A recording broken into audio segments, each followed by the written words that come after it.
জীবনে যত প্রেম আছে কলিজায়, নবীজির তরে সবটুকু দিয়ে দেব তাই। বিনিময়ে শাফাত যদি তার পাই, মুছে যাবে জীবনে যত ব্যথা ভার। পাবনা দারুল আমান ট্রাস্ট ময়দানে 2 দিন ব্যাপী 32তম ঐতিহাসিক তাফসীরুল কোরআন মাহফিলের সমাপনী রজনীর স্বনামধন্য সভাপতি বাংলাদেশ জামাত ইসলামী পাবনা জেলা শাখার শ্রদ্ধাভাজন আমির জামাত, জেলা আমির শ্রদ্ধাভাজন জেলা আমির অধ্যাপক আবু তালেব মন্ডল দামাত বারকাতুহুমুল আলিয়া, বলেন আমিন। এ মাহফিলে উপস্থিত আছেন ইসলামিক চিন্তাবিদ, রাজনীতিবিদ জনাব মাওলানা আব্দুর রহিম দামাত বারকাতুহুমুল আলিয়া। মঞ্চে বসা আছেন অত্র প্রতিষ্ঠানের শ্রদ্ধাভাজন অধ্যক্ষ, ইসলামিক চিন্তাবিদ, শিক্ষাবিদ মাওলানা অধ্যাপক ইকবাল হুসাইন দামাত বারকাতুহুমুল আলিয়া। এতক্ষণ যিনি কথা বললেন কোরআনে কারীম থেকে, আপনাদের এক প্রাণপ্রিয় সন্তান, ইসলামিক চিন্তাবিদ, রাজনীতিবিদ জনাব মাওলানা জহুরুল ইসলাম খান দামাত বারকাতুহুমুল আলিয়া। মঞ্চে বসা আছেন মাওলানা আব্দুল গফফার খান, জনাব মাওলানা আব্দুর রউফ সাহেব সহ নাম না জানা অন্যান্য উলামায়ে কেরাম।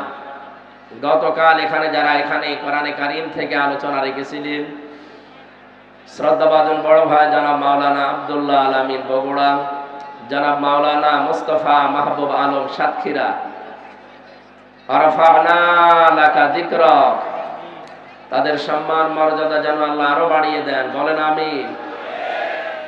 এখানে বসা আছেন পাবনা দারুল আমান ট্রাস্টের প্রতিষ্ঠাতা, বিশ্ব ইসলামী আন্দোলন বাংলাদেশ জামাত ইসলামীর কেন্দ্রীয় কমিটির নায়েবে আমির, ইসলামিক চিন্তাবিদ, মুফাসসির কোরআন, বারবার নির্বাচিত সংসদ সদস্য, পাবনা গণমানুষের আপনজন মরহুম শহীদ আব্দুস সোবহান আতালাল্লাহু উমরাহু ওয়া বারাকাল্লাহু ফি হায়াতি, তার কবরটা আল্লাহ জান্নাতুল ফেরদাউস যেন বানিয়ে দেন, বলেন আমিন। তার সন্তান এখানে বসে আছেন আমার শ্রদ্ধাভাজন বড় ভাই, আল্লাহ তার পরিবারস্থ লোকদেরকে ধৈর্য ধারণ করা সাবরে জামিল যেন দান করেন। এই ময়দানে যিনি কথা বলতেন, নন্দিত মুফাসসির কোরআন, আন্তর্জাতিক খ্যাতি সম্পন্ন ইসলামী আন্দোলন বাংলাদেশ জামাতি ইসলামীর কেন্দ্রীয় নায়েবে আমির, সাবেক সংসদ সদস্য শহীদ আল্লামা দিলাওয়ার হুসাইন সাইদি রহমতুল্লাহ আলাইহি। 3টা বছর আমার সৌভাগ্য হয়েছিল তার সাথে অনেক সময় কাটানো। তিনি 1 নাম্বার জেলে ছিলেন, আমি 4 নাম্বারে ছিলাম, পাশাপাশি দেওয়াল আমাদের খালি মাঝখানে একটা। সহবত পেয়েছি, সময় পেয়েছি, তার কাছে উপদেশ পেয়েছি। আল্লাহ যেন আমার প্র্যাকটিক্যাল লাইফে ওইগুলো মেনে চলার তৌফিক দান করেন। এখানে এতক্ষণ যারা কথা বলছিলেন, পাবনা জেলার শ্রদ্ধাভাজন ডিসি সাহেব, এসপি সাহেব, টিওনো সাহেব, এ থানার সম্মানিত অফিসার ইনচার্জ ওসি সাহেব সহ পুলিশ সদস্য ভাইরা, সামনে বসা মুসলমান ভাইরা, আশপাশে যারা আছেন সম্মানিত মা এবং বোনেরা, প্রাণ প্রিয় পাবনাবাসী, গত বছর এই ময়দানে আসার 1 ঘন্টা আগে আমাকে রাস্তা থেকে আপনারা ফেরত দিয়েছেন।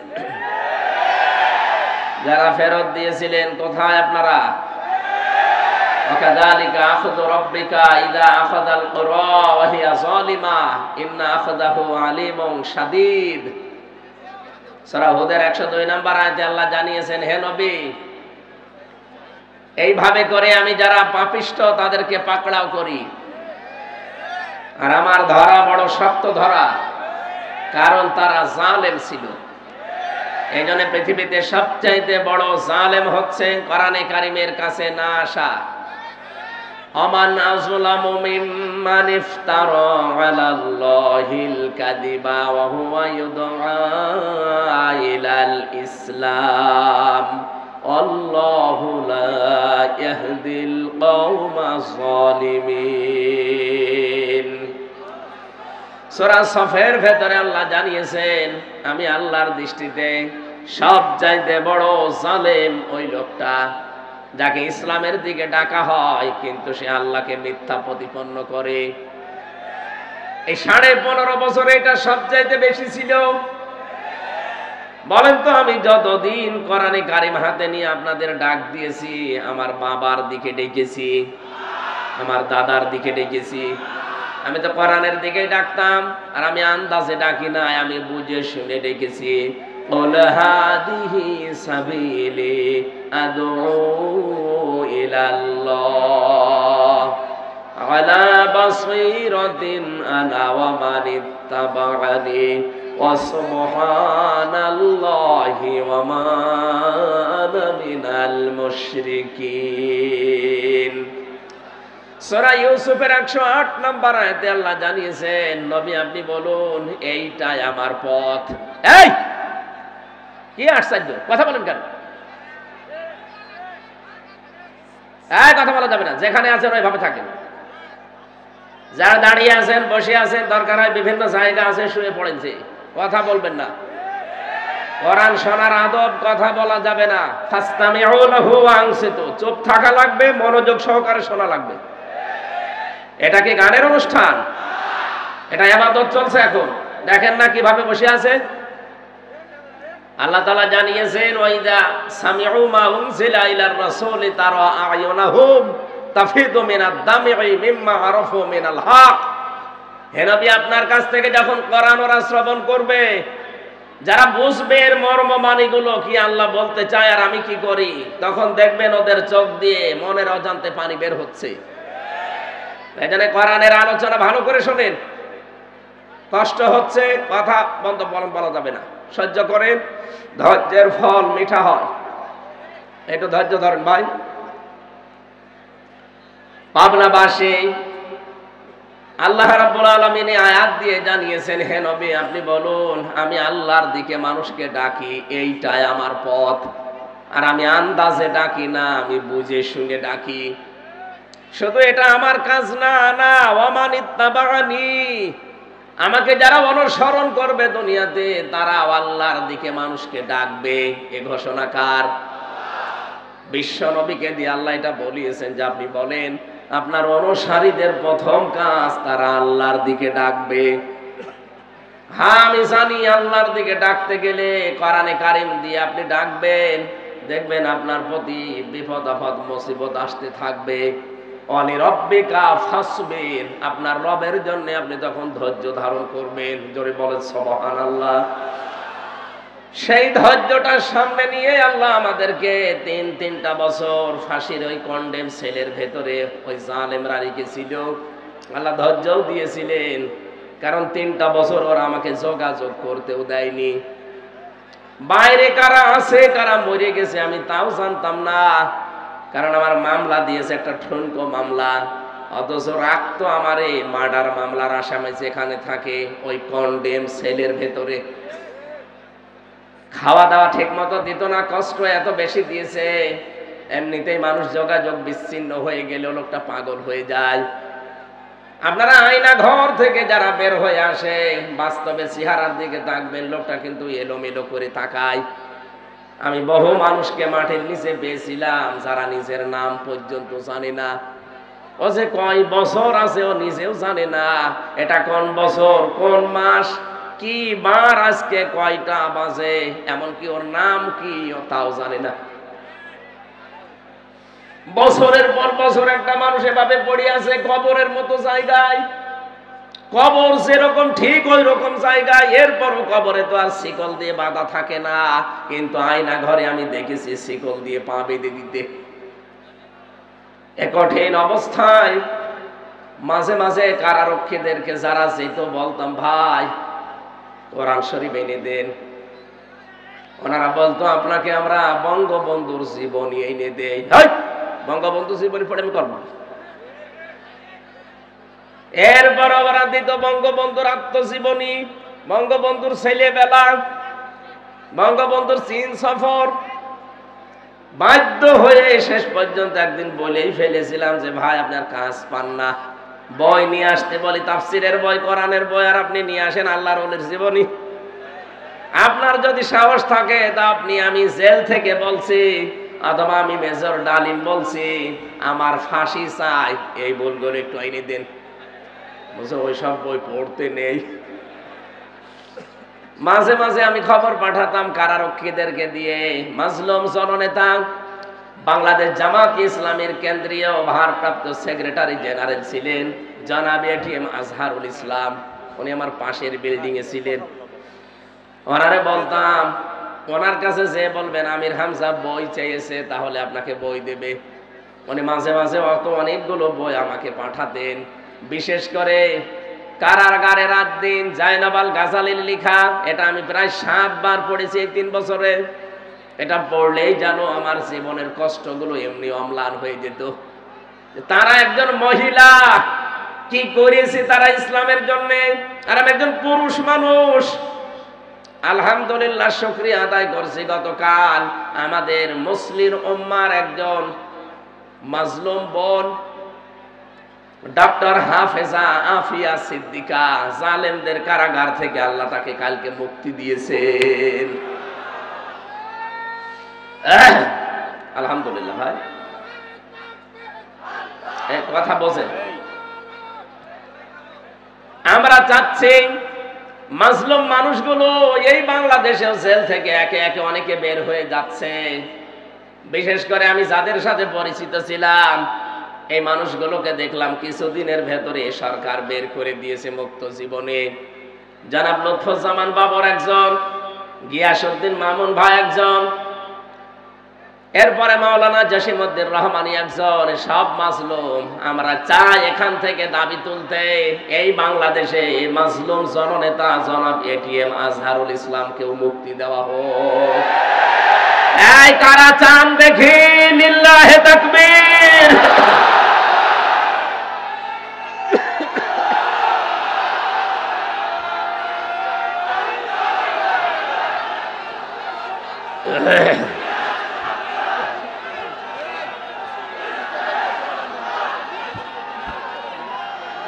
আলহামদুলিল্লাহ।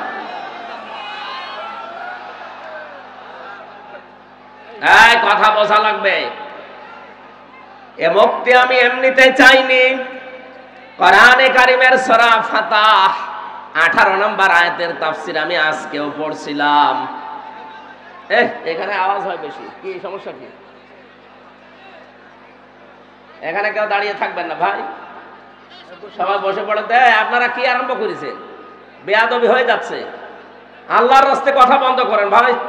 খুব গুরুত্বপূর্ণ মেসেজ আজকে আছে, একটু একটু একটু একটু সময় দেন। আমি এমনিতে অসুস্থ। এই একটা মাহফিলের জন্য আমার আজকে প্রায় যাওয়া আসা মিলে 2000 কিলো রান করা লাগছে। কোথায়? চট্টগ্রাম বিভাগে ছিলাম, আজকে এসেছি আবার কালকে চট্টগ্রাম বিভাগে। সবগুলো তাও দিনের বেলা। আপনাদের এই শুধু একটা পাবনার মানুষের যেহেতু আসতে দেয় না, এবার কে বাধা দেয় এইটার জন্য এসেছি। এবার তো কেউ মাইকও কেড়ে নেয় না, সামনেও দাঁড়ায় না, জালেমরা সব পালিয়েছে। সূরা ফাতিহা 18 নম্বর আয়াতটার ব্যাখ্যা পড়ে আমি এটিএম আজহারুল ইসলামের সাথে মিলিয়েছি। দেখলাম খাপের খাপ মিলে যাচ্ছে। 1500 বছর আগে হুদায়বিয়ার যে সন্ধির কথা আমরা শুনি, বিশ্ব নবী 1400 সাহাবী নিয়ে এসেছিলেন হজ করার জন্য। কাফেররা হুদায়বিয়া নামক জায়গায় তাকে বাধা দিল। হযরত ওসমানকে নবীজি বললেন যাও সমঝোতা করে এসো। হযরত ওসমান বিন আফফান রাদিয়াল্লাহু তাআলা আনহু গিয়েছে। তারা ওসমানকে আটক করার পরে ঘোষণা দিয়েছে কতিলা ওসমান ইবনে আফফান রাদিয়াল্লাহু তাআলা আনহু। ওসমান ইবনে আফফানকে হত্যা করা হয়েছে, মেরে ফেলা হয়েছে। নবীজি কথাটা শুনলেন, সঙ্গে সঙ্গে সাহাবীদেরকে ডাক দিয়ে বললেন তাঁবুর সামনে হাজির হয়ে যাও। এহরামের যে কাপড় পরা আছে খুলে ফেলো, সাধারণ কাপড় পরিধান করো। অনেকে রোজা রেখেছে, রোজা সব ভেঙে ফেলো। এখন আবার নতুন করে শরীরে শক্তি সঞ্চয় করো। এই যে বাবলা গাছের নিচে আমি হাতটা ফেলে দিলাম, আমার হাতের উপরে তোমরা হাত নিয়ে শপথ বাক্য পাঠ করো। রব্বুল আলামিন বলেন লাকাদ রাদিয়াল্লাহু আনিল মুমিনিনা ইয ইউবাইউনাকা তাহতাশ শাজারাতি ফাআলিমা মা ফি কুলুবিহিম ফানজালাস সাকিনাতা আলাইহিম ওয়া আসাবাহুম ফাতহান করিবা। আয়াতে তিনটা সুসংবাদ আছে। সামনে যেটা আমাদের আসতেছে আমি দেখতে পাচ্ছি কোরআনের আয়াতের দিকে তাকিয়ে, আল্লাহ আয়াত শুরুই করলেন লাকাদ দিয়ে। আল্লাহ পাক বলেন অবশ্যই আমি আল্লাহ রাদিয়াল্লাহ, আমি রাজি হয়ে গেছি। আমি রাজি হব না, হয়ে গেছি। অবশ্যই আমি আল্লাহ রাজি হয়ে গেছি আনিল মুমিনিনা, এই মুমিনদের উপরে, তাহতা শাজারাতে, এই গাছের নিচে, ইয ইউবাইউনাকা, যারা আপনার হাতের উপরে হাত দিয়ে বায়াত নিচ্ছে, শপথ পাঠ করছে, এই সবার উপরে আমি আল্লাহ রাজি হয়ে গেছি। তাফসিরে ফি জিলালিল কোরআন সাইয়্যিদ কুতুব রাহমাতুল্লাহ আলাইহি লিখেছেন, সঙ্গে সঙ্গে নবী নিজের বাম হাতটা সবার উপরে তুলে ধরলেন। সাহাবী জিজ্ঞাসা করলেন, হে নবী আপনি বাম হাত তুলে ধরলেন কেন? নবীজি বলেন, আজকে যে 1399 জন এখানে আছো, আর একজন তো নেই, ওনাকে মেরে ফেলা, হত্যা করার কথা জানিয়েছে। সুতরাং আজকের এই শপথ বাক্যে, এই অনুষ্ঠানে যত মানুষ আমরা আছি, সবার উপরে আমার আল্লাহ সন্তুষ্ট হয়ে গেছে। আমরা সবাই এখানে এসেছি, সবাই আল্লাহর সন্তুষ্টি পেয়ে গেলাম, কিন্তু ওসমান এখানে নেই। ওসমানের উপরেও তো আল্লাহ রাজি হওয়া লাগবে। এই জন্য এই হাতটা আমি তুলে ধরলাম, এটা ওসমানের হাত। তার মানে আজকের এই ময়দানে যে 1400 মানুষ আছে, একজনের উপরও আল্লাহর নারাজ নেই। প্রত্যেকের উপরে আল্লাহ খুশি হয়ে গেছে, সন্তুষ্ট হয়ে গেছে।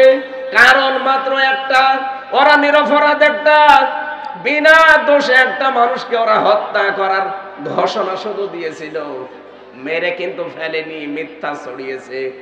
আল্লাহর নবী একজন মানুষকে বিনা কারণে, বিনা অপরাধে মেরে ফেলবেন, এইটা তিনি মেনে নিতে পারেননি।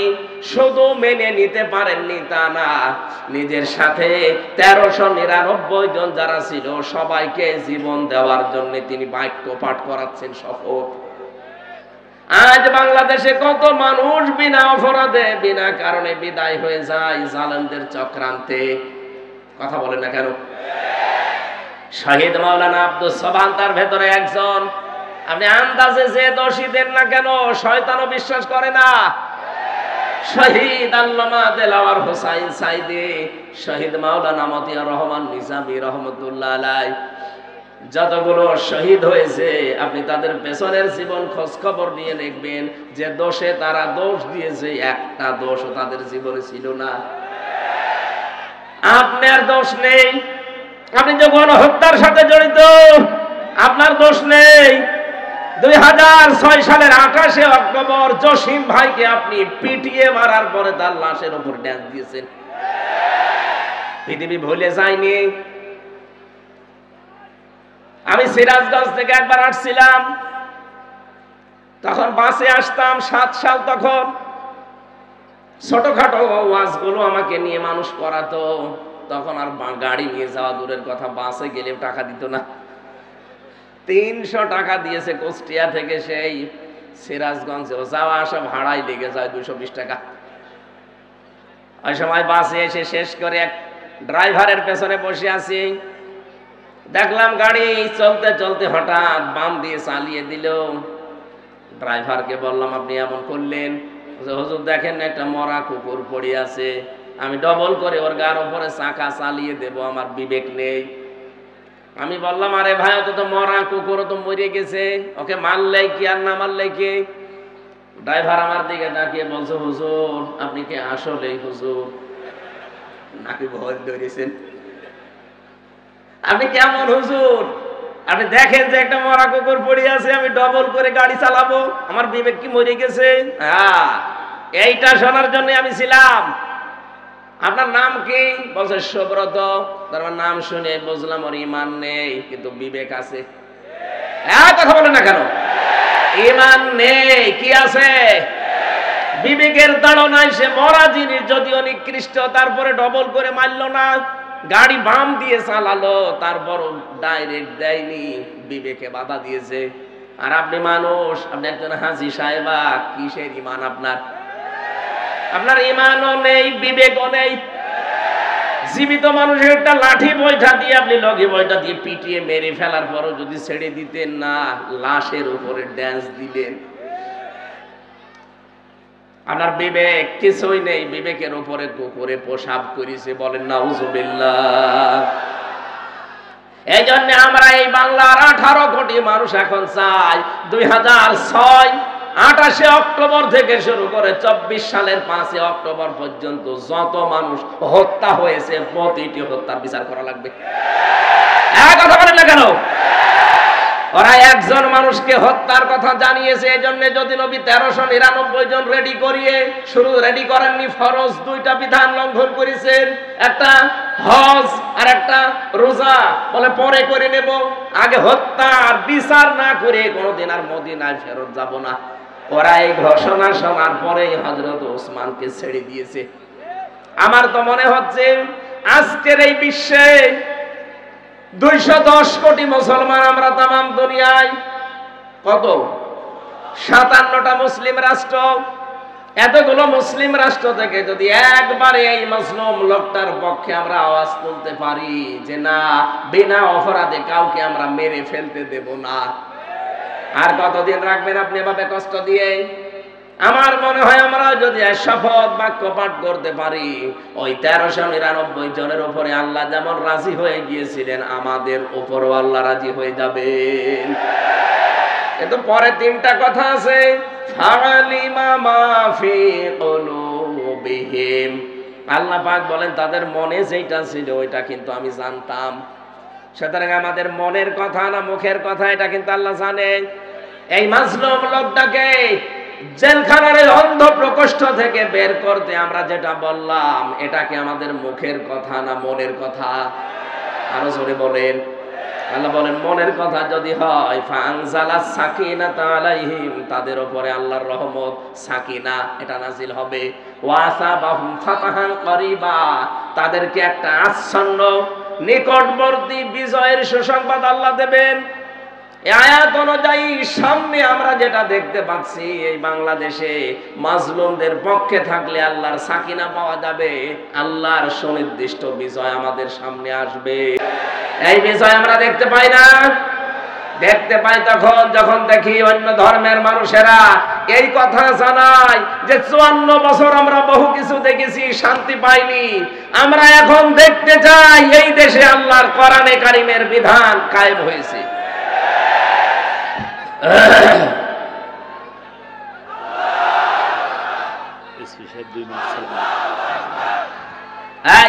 একটু আমাদের অভিভাবক জেলার শ্রদ্ধাভাজন এসপি সাহেব এসেছেন, উনি আপনাদেরকে সালাম দেবেন। আমরা সালামটা নিয়ে এরপর আবার আলোচনা শুরু করবো ইনশাল্লাহ। কই দেন স্যারকে দেন। আসসালামু আলাইকুম ওয়া রাহমাতুল্লাহ। সম্মানিত পাবনাবাসী, 2 দিনব্যাপী কারলামান ট্রাস্টের ঐতিহাসিক তাফসীর কোরআন মাহফিল গতকালকেও সুন্দর সুষ্ঠুভাবে হয়েছে।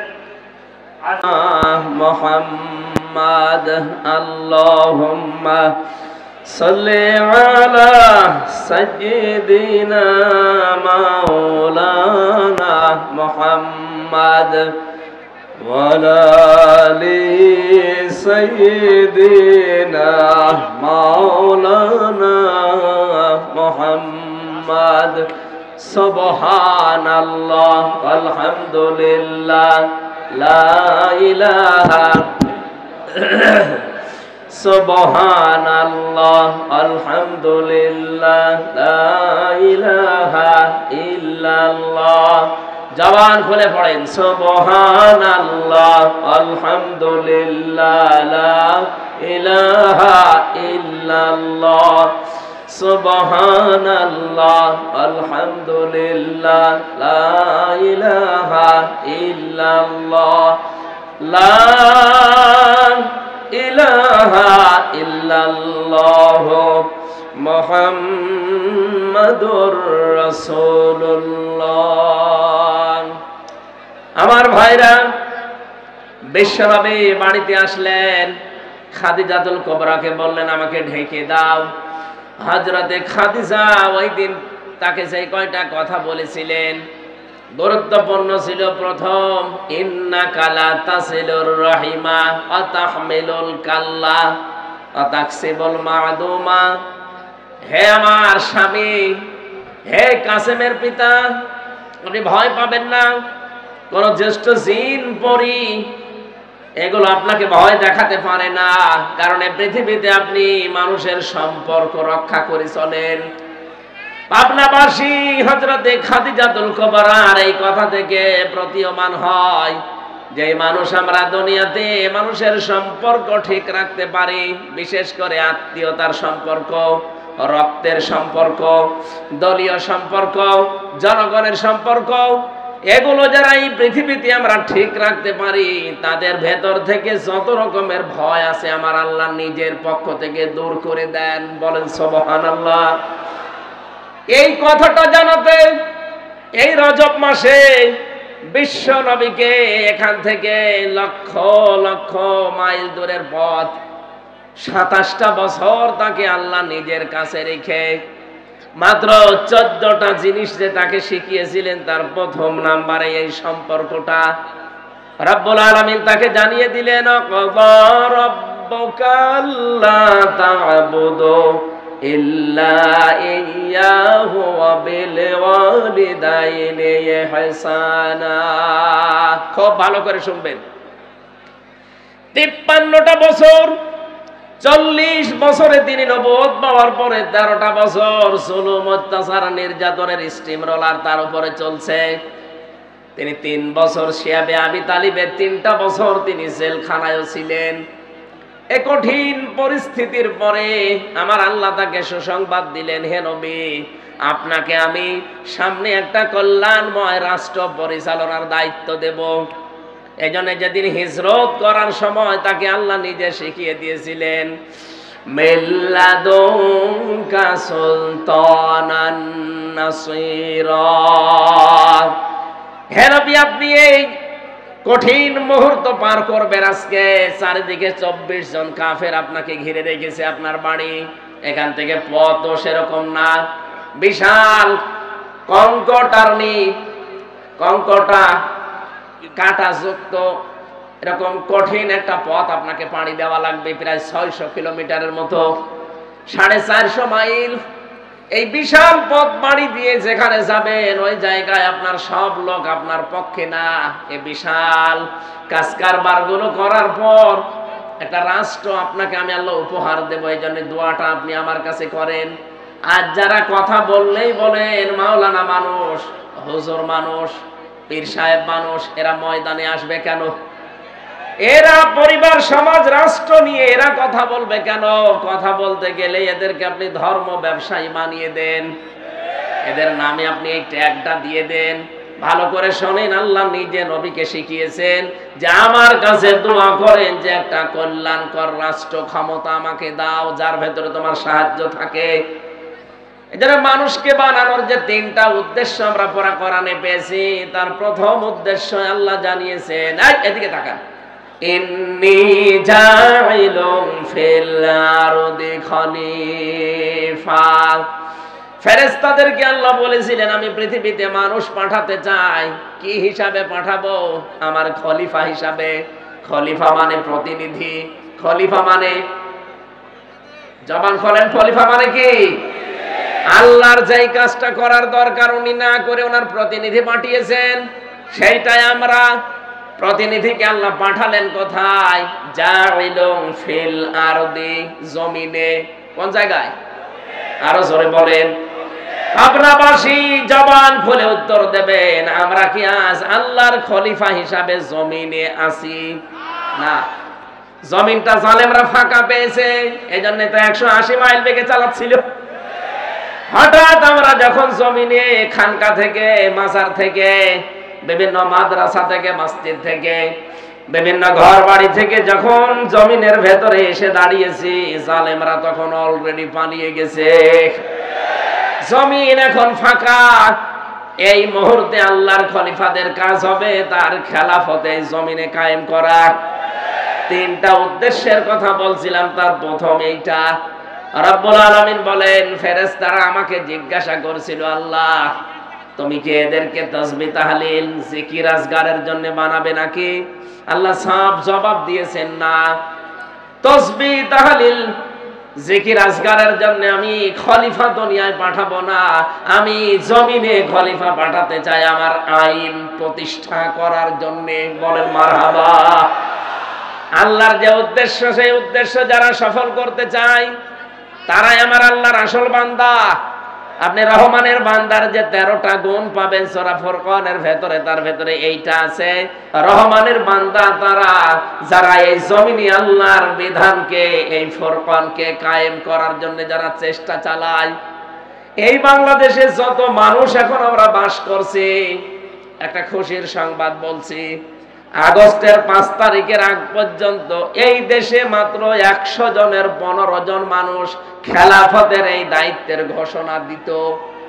কত? এই ছেলে, আরে ডিস্টার্ব করে কাজের ভেতরে।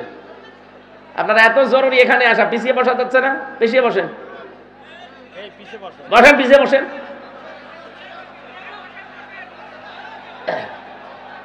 এই কথা বলা যাবে না, কথাগুলো বোঝেন। পাবনাবাসী গুরুত্বপূর্ণ এই বিধানটা পালন করার জন্য আল্লাহ রাব্বুল আলামিন আমাদেরকে যেখানে পাঠিয়েছিলেন, ফেরেশতারা যখন জিজ্ঞাসা করেছে আল্লাহ এদেরকে কি জিকির করার জন্য, তাসবিহ করার জন্য পাঠাবে? আল্লাহ বলেন, না, আমার বিধান কায়েমের জন্য। এজন্য সূরা ফুরকানের থেকে যে উদাহরণ দিলাম, রহমানের বান্দা আমরা যারা এই দেশে আছি দাবি করতাম, এতদিন আমি একটা জরিপ পেয়েছিলাম, 100 জনের মাত্র 15 জন চাইতো এদেশে আল্লাহর বিধান কায়েম হোক আগস্টের 5 তারিখের আগে। অথচ 4.5 মাস পরে জানুয়ারিতে একটা রিপোর্ট পেয়েছিলাম, এই দেশে এখন 100 জনের 58 জন মানুষ চাচ্ছে আল্লাহর বিধানে জমিনে কায়েম হোক। কয়েক মাসের ব্যবধানে মানুষের পরিবর্তন এত এসে গেছে, হিন্দু পর্যন্ত এখন চাচ্ছে কোরআনের বিধান কায়েম হোক। কয়েকদিন আগে জামাত ইসলামের শ্রদ্ধাভাজন আমির জামাত গাইবান্ধায় গিয়েছিলেন। একজন পুরোহিত, একজন ঠাকুর, হিন্দু বেটা, উনি আগে বক্তব্য দিতে গিয়ে জানিয়েছেন এই দেশে কোরআনের বিধান কায়েম হলে আমরা সব চাইতে বেশি নিরাপদে থাকতে পারবো। এই জন্য জালেমদের তো মাথা খারাপ এতদিন ছিল, এখন অনেক মুনাফিক মানুষের মাথা দেখছি খারাপ হয়ে গেছে। ওরাও তো এগুলো দেখে যে হচ্ছেটা কি। এই জন্য মাওলানা মিজানুর রহমান আজহারি একটা কি যেন ট্রাস্ট দিয়েছে, অনেকের মাথায় গিয়ে লেগেছে। উনি শুধু ট্রাস্ট দিয়েছিল, এতদিন এক দল খেয়েছে আর এক দল খাওয়ার জন্য রেডি হয়ে আস। আপনারে বলিছে, কয়েকদিন আগে আমার সিলেটে ওনার সাথে অনুষ্ঠান ছিল, উনি আমারে বলছে, হামজা ভাই, আমি বললাম যে একদল খেয়েছে আর একদল খাওয়ার জন্য রেডি হয়ে আছে, একটা গ্রুপ দেখলাম গায়ে মেখে নিল, কারণ কি?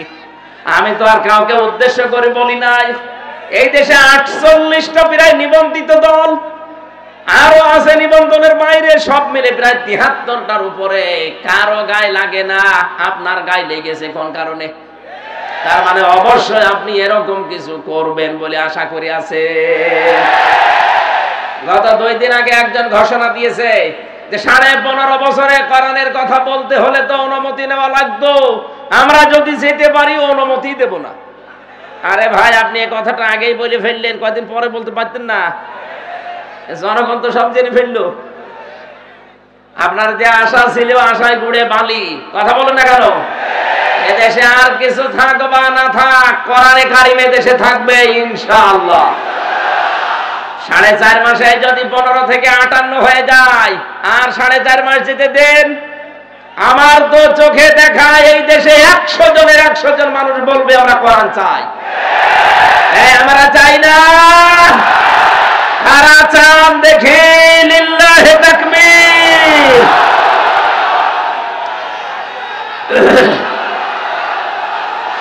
আলহামদুলিল্লাহ ভাই,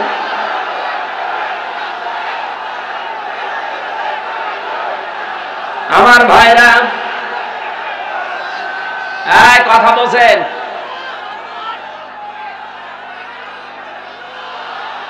কোরআনে কারিমের এই বাতাস আমি বাংলাদেশের 630টা থানায় আমার কম বেশি যাওয়া হয়ে গেছে। আমি দেখতে পাচ্ছি এদেশের মুসলমান, হিন্দু, বৌদ্ধ, খ্রিস্টান নেই, মানুষ পদবাচ্চে যারা বিবেচিত সবাই এক বাক্যে আওয়াজ তুলছে, আমরা কোরআনের বিধান চাই। আর কিছু ক্যান্সার আছে, এরা হয়তো মাথা খারাপ, এ কারণে বলছে কিছু চাই না, আগে থালা দেন। থালা কি করবেন? আমরা আহ্বান জানিয়েছি একেবারে স্পষ্ট ভাষায়, যারা দায়িত্বে এখন আছেন সংস্কার করেন খুব তাড়াতাড়ি, সম্মানজনক একটা সময় নিয়ে সংস্কার করে তাড়াতাড়ি নির্বাচন দিয়ে নির্বাচিত সরকারের হাতে দেশটা তুলে দেন। তাহলে এই দেশ নিয়ে আপা সহ যারা পালিয়েছে কেউ আর ষড়যন্ত্র করার সুযোগ পাবে না। কিন্তু সংস্কার না করে আমরা নির্বাচন করতেও চাই না, হতেও দেব না। কারণ আগে দিনের ভোট রাতে হয়ে যাবে। কথা বলেন ঠিক কিনা? দিনের ভোট রাতে হয়েছে, এটা কি ওয়াজ করা লাগবে? যারা করেছে আমার সাথে, একদম একজন ওসি ছিল জেলখানায়, সে আমার নিজে বলেছে যদি আমরা দিনের ভোট রাতে করেছি। সুতরাং আমরা চাই 1628 জন এরকম চেয়ারে যারা বসে আছেন, এগুলো সব জালেমদের দোসর অথবা নিজেরাই জালেম। কথা বলেন না কেন? এরা এই তিনটা টার্মে এই জালেমা জালেমদেরকে এরা টিকিয়ে রাখার জন্য সর্বাত্মক চেষ্টা চালিয়েছে। আমরা চাই খুব তাড়াতাড়ি ওদেরকে চেয়ার থেকে নামিয়ে এই 15.5 বছরে যারা বৈষম্যের শিকার ছিল তাদেরকে চেয়ারে বসান। এই কথা বলেন না কেন? নয়তো এইভাবে যদি আবার আমতা করে দিয়ে দেওয়া হয়, একবারে ডিক্লিয়ার দিয়ে দেবে 154 জন, দিনের ভোট রাতে হয়ে যাবে, আগে যা ছিল তাই। তাহলে তো ওরাই থাকা ভালো ছিল। এক লোক বিবাহ করার পরে বাসর রাত্রে এখনো স্ত্রীর কাছে যায়নি, শাশুড়ি এসে বলছে বৌমা কি করবা জানি না, আমার কিন্তু নাতি চাই। বলছে মা আপনি সময় দেবেন না। ননদ যে বলছে ভাবি কি করবা জানি না, আমার কিন্তু ভাতিজা চাই। দাদি শাশুড়ি গিয়ে বলছে কি করবা জানি না, আমাদের কিন্তু পতি চাই। স্বামী এবার এসে বলছে বউ ঘুমিয়ে পড়ো, কিন্তু আমার বেবি চাই। স্ত্রী বলছে দাঁড়ান, আপনার কি সব পাগলের বংশ? এখনো বাসরই হয়নি, এখনো বাসর হয়নি, এরপরে এর ভেতরে আপনার মা এসে চায় নাতি, আপনার দাদি এসে চায় পতি, আপনার বোন এসে চায় ভাতিজা, আর আপনি যে এসে চাচ্ছেন বেবি। আমি এগুলো ডাউনলোড করে নিয়ে আসবো, সময় দেবেন না? আগে অন্তত বাসর হোক, অন্তত 10 মাস 10 দিন সময় দেন, তারপরে যে যা চেয়েছেন সবগুলোই দেব, কিন্তু আমার 1 বছর সময় দেওয়া লাগবে। কথা বলেন ঠিক কিনা?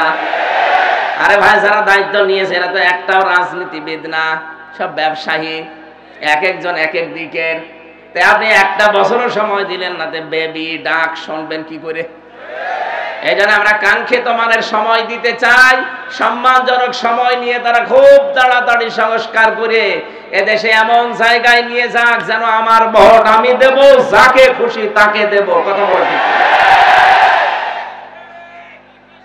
আমার ভাইরা, বিশ্বনবী মুহাম্মদুর রাসূলুল্লাহ, আল্লাহ রাব্বুল আলামিন তাকে ডাক দিয়ে বললেন হে নবী আপনি আমার কাছে এই দোয়াটা করেন যে আমি রাষ্ট্রীয় ক্ষমতা চাই। আজ যারা এই দেশে এই কথা আহ্বান জানায় আপনাদেরকে যে আমরা রাষ্ট্রীয় ক্ষমতায় যেতে চাই, কারণ আমরা এই কোরআনে কারিমকে প্রতিষ্ঠা করতে চাই, ওদের মনের ভেতরে যদি দুনিয়ার কোনো কামনা বাসনা থাকে আপনি মাস্ট বি তার পেছনে থাকবেন না। এই কথা বুঝতেছেন? কারণ এই মানুষগুলো অলরেডি শপথ নেওয়ার সময় আল্লাহকে কথা জানিয়েই দিয়েছে, ইন্না সলাতি ওয়া নুসুকি ওয়া মাহইয়ায়া ওয়া মামাতি লিল্লাহি রাব্বিল আলামিন। আমার নামাজ, আমার কুরবানি, আমার বেঁচে থাকা, আমার মরে যাওয়া আমি সব আল্লাহকে দিয়ে দিয়েছি। সুতরাং এই শপথ যারা পাঠ করে এই মানুষগুলো নিজের জন্য অন্তত কিছু করবে না। যদি করে সে মুনাফিক হয়ে কিয়ামতে উঠবে, কারণ সে আল্লাহর কাছে অঙ্গীকার দিয়েছে। কথা বলেন না কেন? যারা অঙ্গীকারে আবদ্ধ হয়েছে আপনি মাস্ট বি তাদের পেছনে থাকবেন।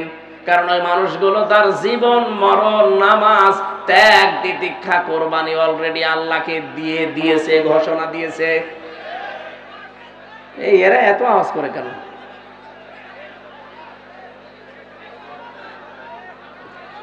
কিছু মানুষকে জ্ঞানজাম করার জন্যই আসে নাকি? ওখানে বসা যায় না, ওই জায়গার কি সমস্যা? বসা যায় না ওখানে? কি সমস্যা কি? স্বেচ্ছাসেবক নেই, হাতে কিছু নেন না কেন? থাক।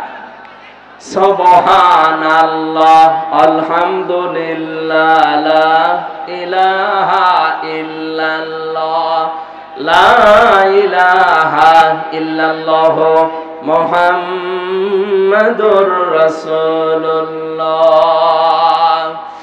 পাবনাবাসী স্ত্রী অভয় দিচ্ছে এই কথা বলে যে আপনি ভয় পাবেন না, কারণ যারা সম্পর্ক ঠিক রাখে এদের ভেতরে কোনো ভয় আল্লাহ রাখে না। আজ বাংলাদেশে যারা সত্যি রক্তের সম্পর্ক, যারা আত্মীয়তার সম্পর্ক ঠিক রাখে, আপনি তাদেরকে দেখবেন এই মানুষগুলো ভয় ভীতির ঊর্ধ্বে উঠে গেছে, এদের ভেতরে কোনো ভয় নেই। নবীজিকে 2 নম্বরে হযরতে খাদিজা বলেছিলেন, আতাহমিলুল কাল্লা, আপনি ভয় পাবেন না, আপনি তো মানুষের বোঝা বহন করেন, দুঃখের বোঝা, কষ্টের বোঝা, ঋণের বোঝা, আপনি এগুলো বহন করে দেন। এই দেশে যারা মানুষের বোঝাগুলো কাঁধে নিয়ে কষ্ট সহ্য করে নিজে কিন্তু অন্যকে বুঝতে দেয় না, আপনি দেখবেন তাদের ভেতর থেকে আল্লাহ বিভিন্ন ভয় দূর করে দিয়েছে। আর যারা মানুষকে বোঝা আরো দিয়ে গেল, কষ্টের বোঝা, দুঃখের বোঝা, ঋণের বোঝা, তাদের ভেতরে কত রকমের ভয় আমার আল্লাহ চাপিয়ে দিয়েছে। কথা বলেন ঠিক কিনা? এত ভয় তাদের ভেতরে আল্লাহ ঢুকিয়েছে যে খাবার খাবে সে সময় ভয়তে পায়নি। এমনকি 5 মিনিট সময় দিয়েছে, তাও জনগণ তাকে দিতে চায়নি। তাড়াতাড়ি ভাগেন, ভয়তে তাড়াতাড়ি ভেগে গেছে। আমরা যদি আজ দুঃখের বোঝাগুলো দিয়ে না যেতাম, এই যে 2732 জন মানুষ মারা গেল, 2780 জনের উপরে এখন বিভিন্ন অঙ্গ প্রত্যঙ্গ হারিয়ে হাসপাতালে কাতরায়। এরা পরিবারের জন্য, সমাজের জন্য, দেশের জন্য বিশাল বোঝা। এই বোঝাটা যিনি দিয়ে গেলেন, আপনি না দিলেও পারতেন। আপনি যদি আগেই বলতেন ঠিক আছে আমি ছেড়ে দিলাম, তাহলে এই বোঝাগুলো বাংলাদেশে হয় না। কথা বলেন ঠিক কিনা? নিজে তো চলে গেলেন, এই বোঝাগুলো দিয়ে গেলেন কোন কারণে? কত কোটি কোটি টাকা ঋণের বোঝা দিয়ে গেলেন। এই দেশে বিভিন্ন জিনিসের দাম কমা দূরের কথা আরো বাড়তেছে, কারণ এই শয়তানদের ঋণের বোঝার কারণে। একজন বেগম পাড়া বানিয়েছে, সাহেব পাড়া বানিয়েছে, এক দরবেশী 36,000 কোটি টাকা মারিং কাটিং করেছে। বাকি যেগুলো দরবেশ না ধরবেশ, ওরা যে কি করেছে আল্লাহ জানে, আর ওরা জানে। এই জন্য দেশটা আবার দাঁড়াবে। আমার মনে হয় খুব তাড়াতাড়ি যারা দায়িত্বে আছেন, বাইরে যত টাকা এই শয়তানরা পাঠিয়েছে, টাকাগুলো আবার তাড়াতাড়ি ফেরত নিয়ে আসেন। কিভাবে করা লাগবে আপনারা জানেন, করেন। এই দেশটা আবার দাঁড়িয়ে যাবে ইনশাআল্লাহ। এই দেশে 18 কোটি মানুষকে আমরা শুধু মানুষ না, 18 কোটি জনসম্পদে পরিণত করতে চাই। কয়েকদিন আগে এক পাইলট আমারে বলছিল, ওই দিন আমি মৌলভীবাজার যাচ্ছিলাম, বিভিন্ন রকমের জিনিস যখন দেখতে দেখতে যাচ্ছিলাম হেলিকপ্টারে, উনি আমারে বলছে, হুজুর এই যে এই ফ্যাক্টরিগুলো, এগুলো যদি কায়েম করা হতো, এদেশে 36 লাখ যুবক এখন বেকার, এদের কর্মসংস্থান গুলো তৈরি হলে দেশটা তো দাঁড়িয়ে যেত। কিন্তু এই জালেমেরা টাকা পয়সা গুলো সব পাচার করে এই দেশটাকে ফোকলা বানিয়ে ফেলেছে। আরে ভাই, আপনি বাইরে পাচার করে কি করলেন, এখন তো ভোগও করতে পারেন না। আমি কয়েকদিন আগে মালয়েশিয়া গিয়েছিলাম, সাহেব পাড়া বানিয়েছে, শয়তানরা থাকতে পারে না, হোটেলে থাকে। যে হোটেলে উঠলাম দেখে 2 শয়তান বসে আছে। কি এখানে? বলছে হুজুর আমরা আগে পালিয়েছি। কেন? সাহেব পাড়ায় থাকবেন না? ওখানে থেকে মায়ের খাবো। এদেশেও বাংলার জনগণ আছে, ওই ঘর তালা লাগানো, যদি জানে যে এখানে আমি আছি, পিটিয়ে আমার ভক্ত বানিয়ে ফেলবে। এমনিতে ভয়গুলো আল্লাহ ঢুকিয়ে দেয়নি, কারণ আপনি মানুষকে বোঝা দিয়ে গিয়েছেন এই দেশে। এই কথা বলেন না কেন? আমরা যেন আগামীতে এই দেশে কারো উপরে বোঝা দিয়ে না দেই। অনেক মানুষ এখনই বোঝা দেওয়া আরম্ভ করে দিয়েছে। একজনের কাছে চাঁদা চাইলে তার উপরে এটা বোঝা না। আজকে একজন দিয়েছে, আগে দিতাম 500 টাকা, এখন ধরছে 700 টাকা। কিছু কিছু মানুষ এত চালাক, বলছে কি 12:30টার সময় আমি চাঁদা চাইলাম নারায়ণগঞ্জের বন্দরে, এ গোয়েন্দারা টের পেল কি করে? আরে ভাই 12:30, আমি রিমান্ডে থেকে ওদের মেশিং দেখেছি। এটা যেহেতু ওপেন বলা, তারপরেও ঠিক না, আমি হাসতে করে বলছি, মুখ সরিয়ে। আপনি 12:30টায় চাঁদা চাইতে চান মনে করছেন কেউ জানে না? কি মেশিং নিয়ে বসে আছেন জানেন? আপনি পায়খানার ভেতরে বসে কি করেন তা ওরা দেখতে পায়। গোয়েন্দারা নখদর্পণে রেখেছে দেশটা, শুধু দেখতে চাচ্ছে কে কি করে। আগস্টের 5 তারিখের পরে অনেকে যা আরম্ভ করেছেন, আপনি নিজের পায়ে নিজে কোড়াল মারছেন। ওরা কিন্তু দেখতেছে আসলে কে কেমন দেশটাকে ভালোবাসে, জনগণকে ভালোবাসে। ওদের বোঝা আমার মনে হয় প্রায় হয়ে গেছে।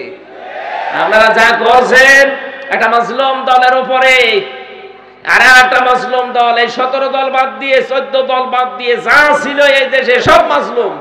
সুতরাং এই মাজলুম দলটাকে ডোবানোর জন্য অনেকেই কিন্তু উঠে পড়ে লেগেছে।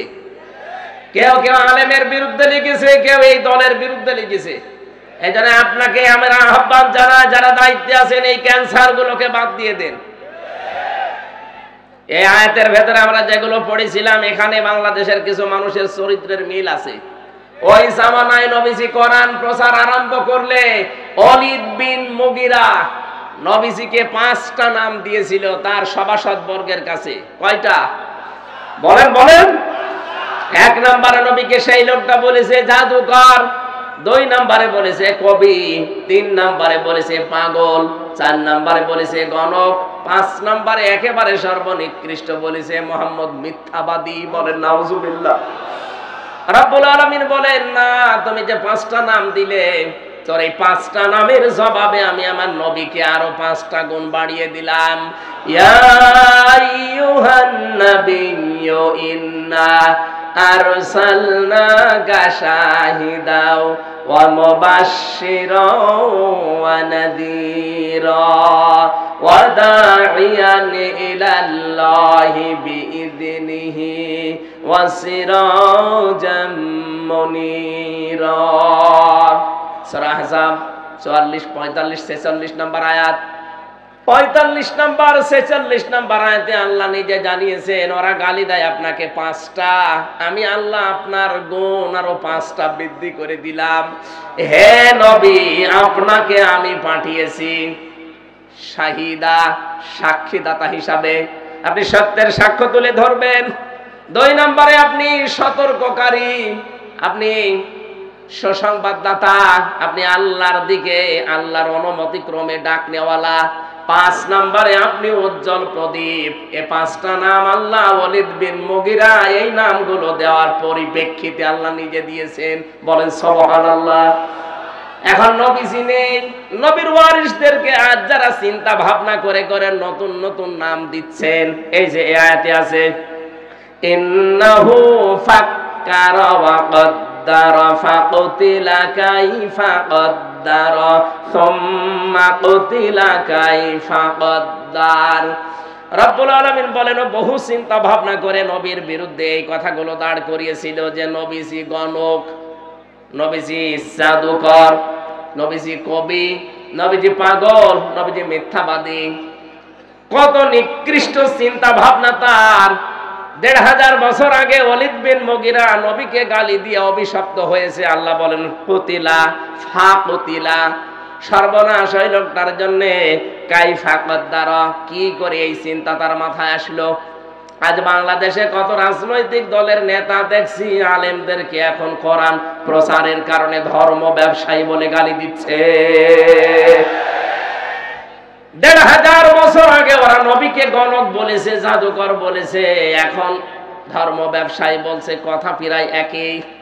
আমার তো মনে হয় নবীজি যদি এই মুহূর্তে এই দেশে আসতেন ধর্ম প্রচার করার জন্য, যারা জালেমদেরকে, নবীর উত্তরাধিকারীদেরকে ধর্ম ব্যবসায়ী বলে গালি দেয়, আমার মনে হয় ওরা নবীজিকেও ধর্ম ব্যবসায়ী বলে গালি দিত। আল্লাহ পাক বলেন সুম্মা কুতিলা কাইফা কদ্দারা, আমি আবার বলছি ওরা সর্বনাশ, ওদের জন্য ধ্বংস, সর্বনাশ, ওদের উপরে লানত, আমি আল্লাহর বরদোয়া যারা এই শব্দগুলো আবিষ্কার করে।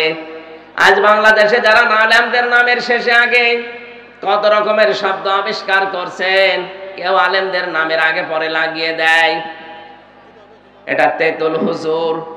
এক কথা বলে না কেন? আল্লামা দেলাওয়ার হোসাইন সাইদির নাম তারা পাল্টিয়ে দিয়েছে দেলু শিকদার। দেলু শিকদার দেয়নি, শহীদ আব্দুল কাদের মোল্লা তার নামও পরিবর্তন করে দিয়েছে কসাই কাদের। আসল নামে বিচার করলে আপনি তাকে পেতেন না, কারণ সেই সময় সে ছাত্র ইউনিয়ন করত। আপনি তার নাম পাল্টিয়ে বিচার করে এমন জায়গায় পাঠিয়ে দিলেন, আল্লাহ যেন তাকে শাহাদাতের মর্যাদা নসিব করেন, বলেন আমিন। কয়েকদিন আমি আগে ফরিদপুরের ওই জায়গায় গিয়েছিলাম, সদরপুর থানা, শহীদ আব্দুল কাদের মোল্লা রহমতুল্লাহ আলাই। এলাকার মানুষগুলো এখনো পর্যন্ত তার নাম নিয়ে কান্নাকাটি করে। আর আপনার মনের ভেতরে কি একটু কিছু আসলো না? নামগুলো পরিবর্তন করে করে আপনি এই কঠিন সিদ্ধান্ত নিয়ে ফেললেন। এখন আমার মনে হয় এই দেশে যারা আসবে, এই জালেমদের নাম পরিবর্তন না, আসল নামের ওপরেই বিচার করা সম্ভব। এরা যদি একজন মানুষ হত্যার দায়ে তাকে হত্যা করে ফেলতে পারে, আপনি তো মানুষ মেরেছেন 2732 জন, 275টা মার্ডার মামলা অলরেডি হয়ে গেছে আপনার নামে। একজন মানুষ মারলে যদি একজনকে মেরে ফেলা যায়, 275টা মামলা যার নামে, তাকে 275 বার মারা যাবে। এমনি তো মরে গেছে, ও ছাতা মারবেন কবে আবার? এই জন্য মানুষের বিরুদ্ধে যে নাম তৈরি করে, বিশেষ করে নবীদের, নবীর উত্তরাধিকারীদের, এদের জন্য বরদোয়া কার? আরো জোরে বলেন। 1500 বছর আগে আল্লাহ যদি এই বরদোয়া দেয়, আল্লাহ যেন এখনো এই বরদোয়াটা এই দেশে যারা বুঝে শুনে আলেমদের বিরোধিতা করে তাদের উপরে লাগিয়ে দেন। সুম্মা নাযারা সুম্মা আবাসা ওয়া বাসার। আল্লাহ পাক বলেন একবার কিন্তু তাকিয়েছিলেন নবীর দিকে। আল্লাহর নবী যখন কোরআনে কারীম প্রচার করার জন্য হজের ওই মৌসুমে বিভিন্ন তাঁবুতে যেতেন, হাজীদেরকে বলতেন যে এক আল্লাহর প্রতি ঈমান আনো, মূর্তি পূজা, দুর্গা পূজা ছেড়ে দাও। তখন ওই লোকটা নবীর পেছনে গিয়ে নবীর দিকে তাকিয়ে ভুরু কুঞ্চিত করত এবং নবী থেকে নিবৃত্ত করার চেষ্টা করত মানুষদেরকে। নাম বললাম, এগুলো একটা একটা করে সব অ্যাপ্লাই করেছিল, কিন্তু একটাও কাজে লাগে নাই। আল্লাহর নবী মুহাম্মদুর রাসূলুল্লাহ এই যে কম্বল দিয়ে যখন তিনি আবৃত ছিলেন, তাকে ঢেকে দেওয়া ছিল, নবী যে এখান থেকে কম্বলের ভেতরে তিনি কাঁপছিলেন। আল্লাহ আয়াতগুলো নাযিল করে জানালেন, ইয়া আইয়ুহাল মুদ্দাসসির, হে কম্বলওয়ালা, কাঁপার জন্য আপনাকে আমি পাঠাইনি। কুম, দাঁড়ান, ফানজির, মানুষকে সতর্ক করেন। ও রব্বাকা ফাকাব্বির, আপনার রবের বড়ত্বের কথাগুলো তুলে ধরেন। আমার তো মনে হয় আয়াতগুলোর কার্যকারিতা এখন বাংলাদেশে 100% দরকার। ওরা মানুষের তৈরি করা আইন কায়েম করতে গিয়ে যদি জান, মাল, ইজ্জত, আবরু, সময়, সম্পদ সব ব্যয় করতে পারে, আমরা আল্লাহর বিধান কায়েমের জন্য সময়, সম্পদ, আমাদের জীবন ব্যয় করব, এতে ঠেকা কিসের? কথা বলেন না কেন? যারা ভয় করার কথা বলা, যদি ভয় না পায়, আমাদের তো কোনো ভয় নেই। আমাদের চোখ বন্ধ হতে দেরি, আল্লাহর বানানো জান্নাত পেতে আমাদের দেরি হবে না। এতে যে যাই আপনাকে বলুক না কেন, সব মিথ্যা কথা। আপনি দিন কায়েমের জন্য শুধু কাজ করে যাবেন, মরতে দেরি হবে, আমার আল্লাহ আপনাকে জান্নাত দিতে দেরি করবে না। সূরা সফের 10, 11, 12 নম্বর আয়াতে এই তথ্যগুলো আছে, আপনি দেখে নেবেন। দুনিয়ায় যারা আল্লাহর বিধান কায়েমের জন্য চেষ্টা চালাবে, রব্বুল আলামিন জানিয়েছেন, হালা দুল্লুকুম আলা তিজারাতিন তুনজিকুম মিন আযাবিন আলীম। হে নবী, আপনাকে কি আমি এমন একটা ব্যবসার কথা বলবো যেটা করলে জাহান্নামের আগুন থেকে আপনি বেঁচে যাবেন? তুমিনুনা বিল্লাহি ওয়া রাসূলিহি ওয়া তুজাহিদুনা ফি সাবিলিল্লাহ বিআমওয়ালিকুম ওয়া আনফুসিকুম, যালিকুম খায়রুল লাকুম ইন কুনতুম تعلمون বলেন আমিন। পাবনাবাসী, আমার কথা সামারাইজ হচ্ছে, ওরা মানুষের তৈরি করা আইন এই দেশে কায়েম করতে যদি ভয় না পায়, ওরা যদি পিছপা না হয়, আমরা আল্লাহর তৈরি করা আইনে জমিনে কায়েম করতে কোনোদিন আর পিছপা হবেন? যে যেখান থেকে আছেন আপনার ওই জায়গা থেকে আপনি চেষ্টা চালাবেন। দিন যদি কায়েম হয় তো ভালো, যদি কায়েম না হয় আপনার কোনো অসুবিধা নেই। আপনার বেতন ঠিক বিকাল 5টায় জীবনের শেষ দিনে আপনি পেয়ে যাবেন। বলেন সুবহানাল্লাহ। বিশ্বনবীকে আল্লাহ জানিয়েছেন সিয়াবাকা ফাতাহির, আপনার পোশাক পবিত্র করেন। এখানে পোশাক পবিত্রের ব্যাখ্যা আমি পেয়েছি 3টা। 1 নম্বরে আপনি যেন কোনো নাপাক পোশাক পরবেন না। 2 নম্বরে কোনো হারাম উপার্জনের টাকা দিয়ে পোশাক কিনবেন না। 3 নম্বরে আপনার পোশাককে যেন আপনি 8-60 ছোট খাটো এরকম পরবেন না। আপনার পোশাক হবে ঢিলা ঢালা। আপনার পোশাক যেন আবার টাকনোর নিচে চলে না যায়। প্যান্ট, পায়জামা, লুঙ্গি যাই পরেন না কেন এটা যেন টাকনোর নিচে না যায়। এইটা এই আয়াতের ব্যাখ্যা। আর রজিসা ফাহাজুর, হ্যাঁ নবী আপনি অপবিত্রতা থেকে বেঁচে থাকবেন। এখানে অপবিত্রতা বলতে মূর্তি পূজা বোঝানো হয়েছে। পৃথিবীতে যদিও আমরা মূর্তি পূজা মুসলমানেরা করি না, কিন্তু দরগা পূজা আমাদের দেশে আছে। আমাদের দেশে পীর পূজা আছে, মাজার পূজা আছে, মানুষ পূজা আছে, মানুষের ছবি পূজা করা আছে। কথা বলেন ঠিক কিনা? আমরা এই জিনিস থেকে মুক্ত থাকবো আজকে থেকে। ওয়ালা তামনুন তাস্তাকসির, বেশি পাওয়ার জন্য মানুষকে দান করবেন না। ওয়ালি রাব্বিকা ফাসবির, ইসলামের উপরে চলতে গিয়ে, ইসলাম প্রচার করতে গিয়ে, ইসলামের উপরে টিকে থাকতে গিয়ে বিপদ আপদ মুসিবত আসবে, আপনি ধৈর্য ধারণ করবেন। এই 7টা আয়াত আমার আল্লাহ নাযিল করেছিলেন এই ওলীদ ইবনে মুগীরার কথার জবাব দেওয়ার জন্য। পরবর্তীতে কিয়ামতের কিছু ভয়াবহ চিত্র আমার আল্লাহ নিয়ে আসলেন তার জীবন সম্পর্কে। ফাইযা নুকিরা ফিন নাকুর ফাযালিকা ইয়াউমাইযিন ইয়াউমুন আসির আলাল কাফিরিনা গায়রু ইয়াসির। রব্বুল আলামিন বলেন সেদিনটা বড় কঠিন হবে যখন সিংহায় ফুৎকার দেওয়া হবে। এদিনটা এত ভয়াবহ, এত কঠিন অবস্থা। আপনারা 2 জনের কথায় হালকা টাচ পেয়েছিলেন। কিয়ামতের ময়দানে সূর্যটা আসবে মাত্র আধা হাত উপরে, 12টা মুখ দিয়ে তাপ দিতে থাকবে। গুনাহগার মুজরিম পাপিষ্ঠ যারা, তাদের মাথার মগজগুলো টকবক করে পড়তে থাকবে।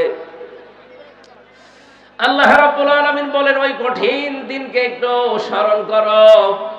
হে নবী, এই মানুষগুলো তো ওই কঠিন দিন বিশ্বাস করতে চায় না। আপনি আমার উপরে ওদের ভার ছেড়ে দেন।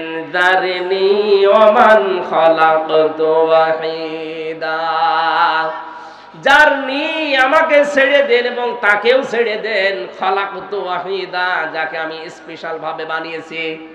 এই ওলীদ ইবনে মুগীরার কোনো নাম ছিল না, গন্ধ ছিল না, পরিচয় ছিল না।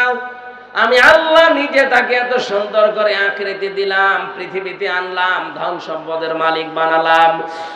ওয়াজআলতু লাহু মালাম মামদুদা।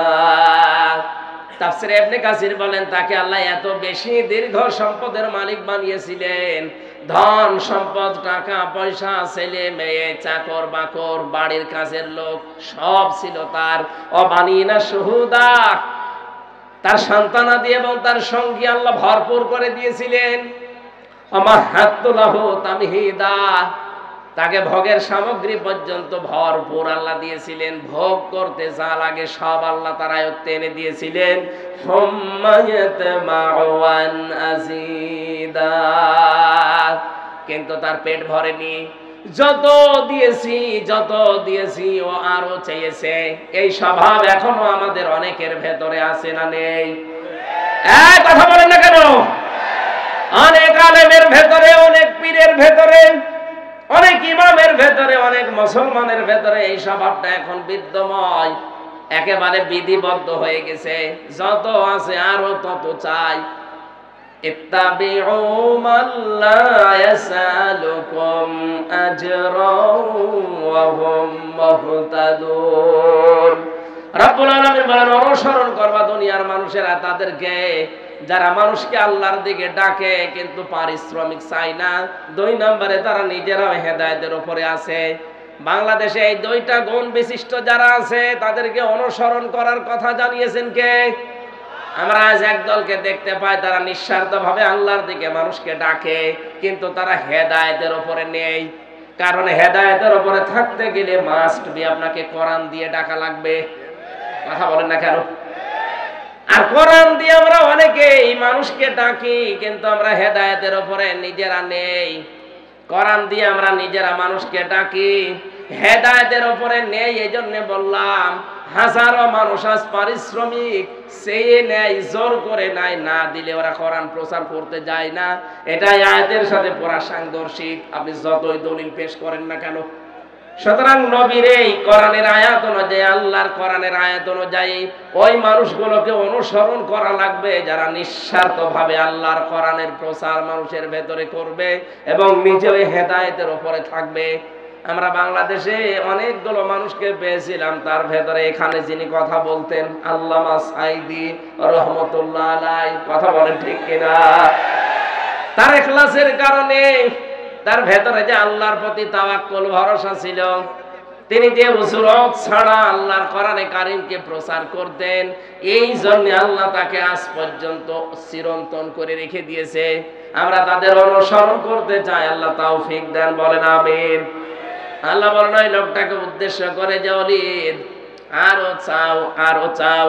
ইন কাল্লা ইন্নাহু কানা লিআয়াতিনা আনিদা সাউরিহিকুহু সাউদা। না, তোমাকে আমি আর আমার নিদর্শন, আমার টাকা পয়সা, আমার অর্থ সম্পদ, আমার প্রভাব প্রতিপত্তি, ধন দৌলত আমি আর দেব না। কারণ এগুলো পেয়ে তুমি আমি আল্লাহকে ভুলে উদ্যত প্রকাশ করেছো। সুতরাং আল্লাহর নিয়ামত পাওয়ার পরে যারা নিয়ামতের শুকরিয়া আদায় না করে আর উল্টা পাল্টা কাজে নিজের জীবনকে জড়িয়ে দেয়, আল্লাহ বলেন সাউরিহিকুহু সাউদা, অতি শীঘ্রই আমি আল্লাহ তাকে সাউদ, এটা জাহান্নামের একটা পাহাড়ের নাম। তার মানে দুনিয়ায় যদি আল্লাহ বিপদে তাকে নাও ফেলে, মরণের পরে মহা বিপদ এসে পড়বে। যারা সম্পদের সুষ্ঠু বন্টন করতে চায় না, যারা কোরআনকে আল্লাহর বাণী হিসাবে বিশ্বাস করে না, মানে না, কোরআনওয়ালা মানুষদেরকে যারা কষ্টের ভেতরে ফেলতে চায়, আল্লাহ আমাদের এই মানুষ থেকে হেফাজত করুন, বলেন আমিন। রব্বুল আলামিন এরপরে জানিয়েছেন, সুম্মা আদবারা ওয়াস্তাকবারা ফাকালা ইন হাযা ইল্লা সিহরুন ইউসার, ইন হাযা ইল্লা কাওলুল বাশার, সাউসলিহি সাকার, ওয়া মা আদরাকা মা সাকার, লা তুবকি ওয়া লা তাদার, লাওয়াহাতুল লিল বাশার, আলাইহা 19। ও বাংলার মানুষেরা, কোরআনের বক্তব্যগুলো সহজ সরল ভাষায় দেওয়ার পরে যাদের বিশ্বাস হয় না, যারা উল্টা দিকে মন নিয়ে চলে যান, তাদের সম্পর্কে আয়াতগুলো রব্বুল আলামিন বলেন এই লোকটা এতবার করে, মুখ ফিরিয়ে নেয়, অহংকার করে চলে যায়, যা বলে বলুক, এরকম বহু কথা শুনেছি না। এই কথা যদি কেউ মনে করে এ কোরআন মানুষের তৈরি করা, মানুষ বানিয়েছে এটা, রব্বুল আলামিন বলেন এই মানুষগুলোকে অতি শীঘ্রই আমি সাকারে দেব। তার মানে শুধু মরতে দেরি হবে, এই সাকারে আল্লাহ ফেলে দেবে, মরণের আগেও তাদের জীবনটা সাকারময় করে দেবে, বলেন নাউজুবিল্লাহ। ওমা আদরাকা মা সাকার, আপনি জানেন এটা কি? জাহান্নামের একটা দরজার নাম। কি আছে এই দরজা দিয়ে প্রবেশ করলে? আল্লাহ পাক বলেন লা তুবকি ওয়ালা তাদার, আস্ত ছেড়ে দেবে না, বাকিও রাখবে না, একেবারে আস্তও ছেড়ে দেবে না, বাকিও রাখবে না। লাওয়াহাতুল লিল বাশার, এই দরজা দিয়ে যারাই প্রবেশ করবে আল্লাহ আগে তাদের চামড়া খসিয়ে নেবে। বাংলার মুসলমানেরা কত ভয়ঙ্কর একটা ঘর আল্লাহ বানিয়েছে। যারা সত্যকে সত্য জানার পরে অহংকার করে মুখ ফিরিয়ে চলে যান তাদের জন্য। আর বাংলাদেশে এই রোগের রোগী বেশি, কারণ এত তাফসীর মাহফিল পৃথিবীর কোন দেশে হয় না। কোরআন দিয়ে মানুষকে ডাকায় বাংলাদেশের মতো কোন দেশে আমি পাইনি। এত ডাক দেওয়ার পরেও যারা ফিরে আসতে চান না, খালি উল্টা পাল্টা মনে করে, অহংকার করে যারা উল্টা দিকে ফিরে যান, আপনার জন্য কিন্তু সাকার অপেক্ষা করছে। এর বর্ণনা আল্লাহ নিজে দিয়েছেন, কাল্লা, কখনোই না, সাকারে তোরে প্রবেশ করাবো। এটা এমন একটা ভয়ঙ্কর জায়গা, ঘরে ঢুকলে আগে চামড়া খসে যাবে। ইন্না শাজারাতা যাক্কুম তাআমুল আসিম কাল মুহলি ইয়াগলি ফিল বুতুনি কাগলিল হামিম খুদুহু ফাতিলুহু ইলা সাওয়াইল জাহিম সুম্মা সাব্বু ফাওকা রাসিহি মিন আযাবিল হামিম যুক ইন্নাকা আনতাল আজিজুল কারীম ইন্না হাযা মা কুনতুম বিহি তামতারুন। বলেন আল্লাহু আকবার। রব্বুল আলামিন এমন একটা চিত্র এখানে চিত্রায়িত করেছেন যে জাহান্নামের ভেতরে এই সাকারে যারা পড়বে তাদেরকে সাক্কুম ফল আমি খেতে দেব। খোদার যন্ত্রণায় যখন তারা দুই হাত দিয়ে সাক্কুম গাছের ফল পেটের ভেতরে দেবে, গলার ভেতরে যাওয়ার পরে সামনেও আসবে না, ভেতরেও যাবে না, মাঝখানে থাকবে। এটা ছড়ানোর জন্য তারা জাহান্নামের ফেরেশতাদের কাছে বলবে পানি দেন। তাদের নিজেদের রক্ত আর পুষ গরম করে যখন তাদের সামনে ধরা হবে, মুফাসসির জানিয়েছেন এটা যখন এই চলের কাছে আসবে এত গরম হবে, এই নিজের ঠোঁটের মাংসগুলো সব খসে খসে ওই পাতিলার ভেতরে পড়বে। গরম টকবগে এই পানিগুলো নিজের পেটের ভেতরে যাবার পর আল্লাহ বলেন এই মানুষগুলোর নাড়ি ভড়ি যা আছে সব পায়খানার রাস্তা দিয়ে বের হয়ে যাবে। পাবনাবাসী আযাব কিন্তু আমাদের জন্য অপেক্ষা করছে। এই জন্যই বলছি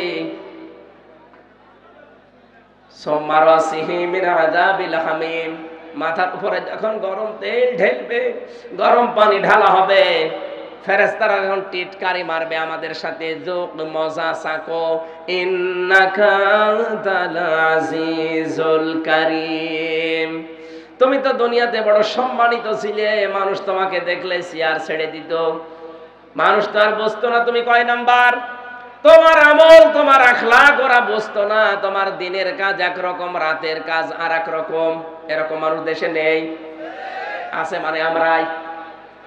আমাদের চেহারা দেখে উপরের কাজ বেশ ভালোই লাগে, ভেতরে ভেতরে লোকটা এত নিচে নেমে গেছে, শয়তানও অত নিচে নামে না। এখানে যাদের মোবাইল আছে, ফোন আছে, ফ্যাক্স আছে, বাড়িতে কম্পিউটার আছে, এই মানুষগুলোর জীবনে এত নিকৃষ্ট গুনাহগুলো এরা করে শয়তানের ধোঁকায় পড়ে যে শয়তানও অত নিচে নামে না। এক কথা বলে না কেন? যাদের মোবাইলে আকাশ সংস্কৃতির মাধ্যমে, ইন্টারনেটের মাধ্যমে এমন এমন জিনিস নামান যেগুলো মা আর ছেলে এক জায়গায় বসে দেখা যায় না, স্বামী স্ত্রী পর্যন্ত এক জায়গায় বসে দেখবে তাও লজ্জা পায়, এমন কোন দৃশ্য যাদের মোবাইলে নামানো আছে এই মুহূর্তে ডিলিট করা লাগবে, নয়তো ফেরেশতারা আযাব দিতে দিতে এই শব্দটা বলবে, যুক ইন্নাকা আনতাল আজিজুল কারীম। বড় সম্মানিত ছিল দুনিয়ায়, আজ মজা নাও। আজ তো এখানে মাত্র 20,000 50,000 মানুষ নয় আমরা হব, এখানে যদি আল্লাহ এরকম অপমান করে আপনি অপমানেই মরে যাবেন। কিয়ামতে কোটি কোটি মানুষ থাকবে, একটা বারের জন্য ভাবেন কোটি কোটি মানুষ থাকবে, এতগুলো মানুষের সামনে আমাকে ধরে আল্লাহ অপমান করবে যে দুনিয়ায় তোকে কেউ টের পায়নি, আজকে আমি সব ওপেন করে দেব।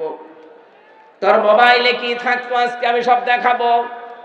ও বাংলার যুবক সন্তানেরা যারা মোবাইলে এমন দৃশ্য রাখেন, এখনই যদি আপনি মারা যান, আপনার এই মোবাইলটা আপনার বোন ব্যবহার করবে, এই মোবাইলটা আপনার মা ব্যবহার করবে, এই মোবাইলটা আপনার বাবা ব্যবহার করবে। কথা বলেন না কেন? বলেন তো আপনার কি মনে হয় যে মোবাইলটা রেখে গেলেন, যার ভেতরে অর্ধ উলঙ্গ উলঙ্গ ছবি রেখে দিয়েছেন, এমন এমন নাম্বার রেখে দিয়েছেন বিবাহিত মেয়েদের নাম্বার, পাশের বাড়ির প্রতিবেশীর স্ত্রীর নাম্বার, ভাবির নাম্বার সেভ করে ওলট পালট গল্প করেন যারা, এই মোবাইলটা কিন্তু আপনার বাবা ব্যবহার করলে সব দেখবে। আপনি তো মরে গেলেন। এটা যদি সত্যি আপনার বাবা ব্যবহার করে, আর যদি ওই দৃশ্যগুলো মোবাইলের ভেতরে পায়, তো কি ধারণা করবে আপনার প্রতি আপনার বাবা বলেন? সুতরাং এই মুহূর্তে আপনার মরণের তো কোনো গ্যারান্টি নেই। বাড়ি যেতে পারবেন, গ্যারান্টি আছে? বলেন বলেন। কোনো গ্যারান্টি নেই। এই মুহূর্তে ডিলিট করা লাগবে। যেটা নিজে দেখলে ভালো লাগে, আবু তালেব সাহেব দেখলে আপনি লজ্জা পান, আপনি শরম পান, এরকম কোন দৃশ্য থাকলে আল্লাহর ভয়ে এই মুহূর্তে ডিলিট করা লাগবে। কারা কারা করবেন হাত তোলেন তো। কি আছে মোবাইলে দেখি, এদিকে আসেন। না, আমি হাসির খোরাকি দেওয়ার জন্য বলি নাই। হাজারো মানুষের এরকম চরিত্রের অবক্ষয় কিন্তু আরম্ভ করে ফেলেছে শয়তান। কথা বলে না কেন? আল্লাহ কিয়ামতের কঠিন ময়দানে আমরা যেন ধরা খেয়ে না যাই। সকলে বলেন আমিন। রব্বুল আলামিন বলেন, এই ঘরে সাকারে প্রবেশ করাতে দেরি হবে, তোর চামড়া খসে যেতে কিন্তু দেরি হবে না। চিন্তা করেন তো কি ভয়ঙ্কর ঘর। আমরা রিমান্ডে ঘরের নাম শুনি।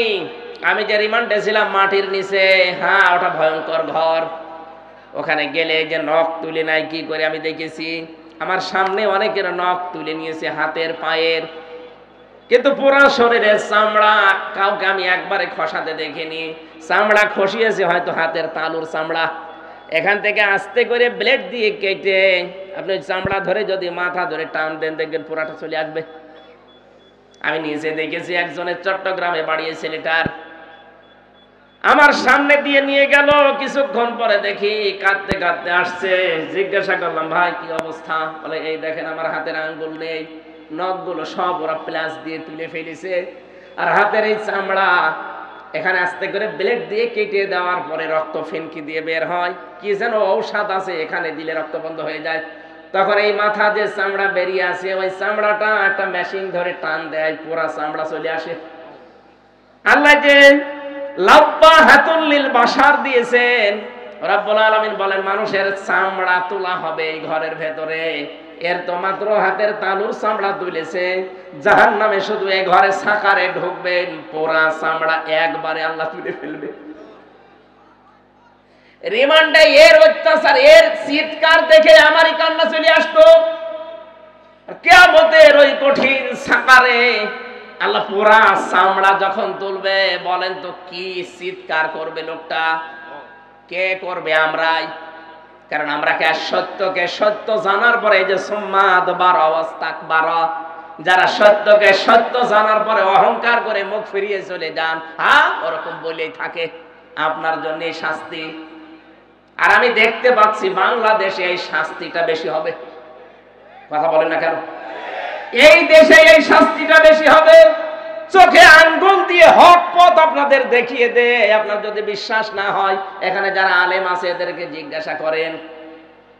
কোরআনে কারীম জানিয়েছে, ওয়ালাম্মা রাআল মুমিনুনা আল আহজাব ক্বালু হাযা মা ওয়া'দানাল্লাহু ওয়া রাসূলুহু ওয়া সাদাকাল্লাহু ওয়া রাসূলুহু ওয়া মা যাদাহুম ইল্লা ঈমানাও ওয়া তাসলিমা।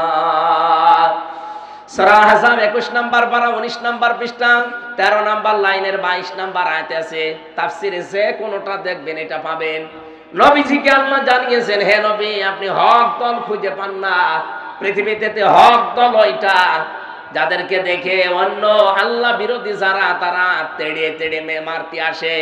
বাংলাদেশে কত দল আজ ইসলামের কাজ করছে, দেখেন তো কোন দলের ওপরে বাতিলের টার্গেট নেই, শুধু একটা দলকে ওরা দাবিয়ে রাখতে চায়।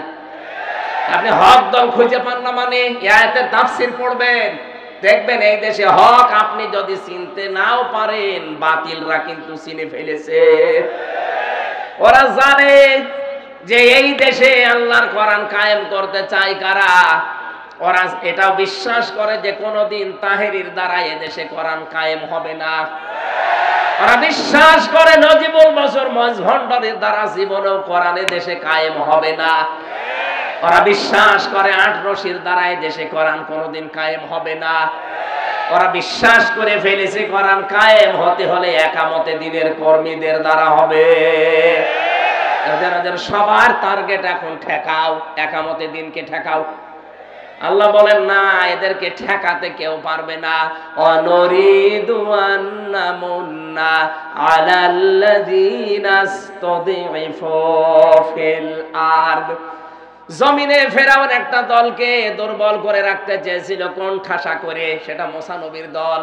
আর আমি আল্লাহ ইচ্ছা করলাম তাদের উপরে অনুগ্রহ করে জাতির ইমাম তাদেরকে আমি বানিয়ে দেব। আল্লাহ মনে হচ্ছে তাই বানিয়ে দিয়েছে। সারা দেশে এখন দেখেন ইসলামের জয়কার চলছে। কথা বলেন না কেন? শুধু ইমাম বানাবো না, জমিনের উত্তরাধিকারী তাদেরকে আমি বানাবো। অনুমাক্কিনা লাহুম ফিল আরদ, জমিনের শাসন ক্ষমতাও তাদেরকে দেব। অনুরিয়া ফিরআউন ওয়া হামান ওয়া জুনুদাহুমা মিনহুম মা কানু ইয়াহদারুন, আমি আল্লাহ ওদেরকে দেখাতে চাই ফেরাউন হামান আর ওদের সৈন্যবাহিনীকে, ওরা যাদেরকে ভয় পেত তাদেরকে আমি জমিনের শাসন ক্ষমতা দিয়ে ওদেরকে আমি দেখাতে চাই। এই বাংলাদেশে 54 বছরে যাদেরকে কোন ঠাসা করে রাখা হয়েছিল, যাদেরকে দুর্বল করে রাখা হয়েছিল, সূরা কসসের 5 এবং 6 নম্বর আয়াত মনে হচ্ছে আল্লাহ দেখাচ্ছেন। এই কথা বলেন না কেন? এই মানুষগুলোকে আজ আল্লাহ ধরে ধরে জাতির ইমাম বানিয়ে দিচ্ছে। জাতির শুধু ইমাম না, দেশের উত্তরাধিকারী আল্লাহ বানিয়ে দিচ্ছে। আল্লাহ এবার শাসন ক্ষমতায় বসাবে, কারণ কোরআনে কারীম 100 ভাগ আমরা বিশ্বাস করি, নাকি 98 ভাগ? আরো জোরে। অনুমাক্কিনা লাহুম ফিল আরদ, আল্লাহ বলেন আমি নিজে তাদেরকে জমিনের শাসন ক্ষমতায় বসাবো। এইটা এখন দেখতে বাকি আছে। আর আমার বিশ্বাস কোরআনের উপরে 100 ভাগ আছে। এজন্য আমি দৃঢ় বিশ্বাস নিয়ে বলতে পারি সামনের দেশ হবে কোরআনের দেশ। সামনের সংসদ হবে কোরআনের সংসদ। এটা আমরা দেখতে চাই না? চর্ম চোখে যেন আল্লাহ দেখার তৌফিক দেন। 56,000 বর্গ মাইল এইটা দিয়ে চলছে। জোরে বলেন আমিন। আল্লাহুম্মা আমিন। লা ইলাহা ইল্লা আনতা সুবহানাকা ইন্নী কুনতু মিনাজ জালিমিন। রব্বুল আলামিন পাবনা জেলার দারুল আমান ট্রাস্ট এই ময়দানের দিকে তাকাও। 2 দিন ব্যাপী ঐতিহাসিক তাফসীরুল কোরআন মাহফিলের সমাপনী রজনীতে সূরা মুদ্দাসসিরের কয়েকটা কথা আমরা শুনতে পেলাম। কোরআনে কারিমে যারা বাধা দেয়, কোরআনকে যারা মানুষের তৈরি করা নিয়ম নীতি মনে করে, তাদের কি শাস্তি দিয়েছো তুমি? কি শাস্তি দেবে তোমার বর্ণনা শুনছিলাম। আল্লাহ মেহেরবানি করে তুমি আমাদেরকে ওলীদ ইবনে মুগীরার চরিত্র থেকে বাঁচাও। আমাদের চরিত্র তুমি আবু বকর সিদ্দিকের মতো বানিয়ে দাও। রব্বুল আলামিন বিশাল আয়োজন করতে গিয়ে দারুল আমান ট্রাস্টের কর্তৃপক্ষ যারা ঋণী হয়ে গেছে, এদের ঋণ পরিশোধ করে দাও, এদের অভাব দূর করে দাও, এদের স্বভাবগুলো ভালো বানিয়ে দাও। তোমার যে বান্দারা এত কষ্ট করে রাত 11টা পর্যন্ত বসে আছে, এদেরকে খালি হাতে ফেরত দিও না, মেহেরবানি করে পরিপূর্ণ করে এদেরকে হাত ভর্তি করে দাও। বাড়ি যাওয়ার আগে আমাদের অপরাধগুলো মাফ করে দাও। আমাদের মাহফিলের সম্মানিত সভাপতি অধ্যাপক আবু তালিব মন্ডল ভাইকে কবুল করো। আল্লাহ তাআলা যত অতিথি এখানে এসেছিলেন, অধ্যাপক মিয়া গোলাম পরওয়ার, মাওলানা রফিকুল ইসলাম খান সহ মাওলানা আব্দুর রহিম, মাওলানা আব্দুর রউফ, আব্দুল গফফার, মাওলানা আব্দুল সুবহান, ইকবাল হোসাইন সহ নামনা জানা অতিথি যত এসেছে, অতিথিদেরকে তুমি মেহেরবানি করে মঞ্জুর করো। কত মানুষ সন্তান চেয়েছে, আল্লাহ তাদেরকে সন্তান দাও। SLR DC SP Tiana OC প্রশাসনের যে ভাইগুলো দায়িত্ব পালন করেছে, আল্লাহ এদেরকে পরিপূর্ণ জাযা তুমি দুনিয়া আখিরাতে দান করো। এলাকায় মাটির নিচে ঘুমিয়ে আছে যারা, কোরআনের কারিমের এই আওয়াজ যারা শুনতে পেত আগে, কবরে যাওয়ার পরে এই মানুষগুলোকে কোরআনের ইজ্জতে মাফ করে দাও। বিশেষ করে মরহুম মাওলানা আব্দুস সুবহান রহমাতুল্লাহ আলাইহি, তার সন্তান হাত তুলেছে। রব্বুল আলামিন তার সন্তানের হাতের দিকে তাকাও। তোমার নবী জানিয়েছে সন্তানের হাত নাকি তুমি ফেরত দাও না। ছেলের হাতের দিকে তাকিয়ে মাওলানা আব্দুস সুবহানকে তুমি জান্নাতের সুউচ্চ মাকান দিয়ে দাও। শহীদ আল্লামা দেলাওয়ার হোসেন সাইদি, আল্লাহ 3টা বছর তোমার গোলামের সাথে আমি অনেকবার দেখা করেছি। তার কথাবার্তা শুনতাম বসে বসে, তিনি আমাকে উপদেশ দিতেন। তার পুরো উপদেশ আমার প্র্যাকটিক্যাল লাইফে মেনে চলার তৌফিক দাও। তোমার গোলাম বেঁচে থাকলে এই ময়দানে এখানে আজকে তিনি কথা বলতেন। তুমি যখন ডাক দিয়েছো তোমার না দরবারে তিনি হাজিরা দিয়েছেন, তাকে তুমি জান্নাতুল ফেরদাউস দিয়ে দাও। আল্লাহ তাআলা জনাব নাসিরউদ্দিন এই জমিনের মালিক, তিনি দিয়ে দিয়েছে তোমার নবীর ঘরের জন্য ওয়াকফ করে, তাকে তুমি মেহেরবানি করে ক্ষমা করে দাও। কত মানুষ আমরা অসুস্থ, আমি নিজে 3টা বছর জালেমের এই জেলখানায় অসুস্থ হয়ে পড়েছি। যত মানুষ আমার সাথে অসুস্থ আছে শেফায়ে কামেলা আজেলা নসিব করে দাও। মনের ভেতরে যার যা কামনা বাসনা আছে আমাদের জায়েজ আশাগুলো আজকেই পূরণ করে দাও। মাথা নিচু করেন, চক্ষু বন্ধ করেন, হাফ মিনিট সময় দিলাম, মনের কথাগুলো জায়েজ কথাগুলো বলেন। আল্লাহুম্মা আমিন।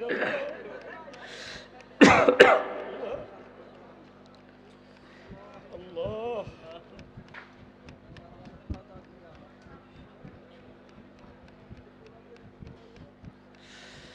রব্বুল আলামিন, মনের ভেতরে যার যে কামনা বাসনা আছে তোমার এই বান্দাগুলো তাকিয়ে দেখো।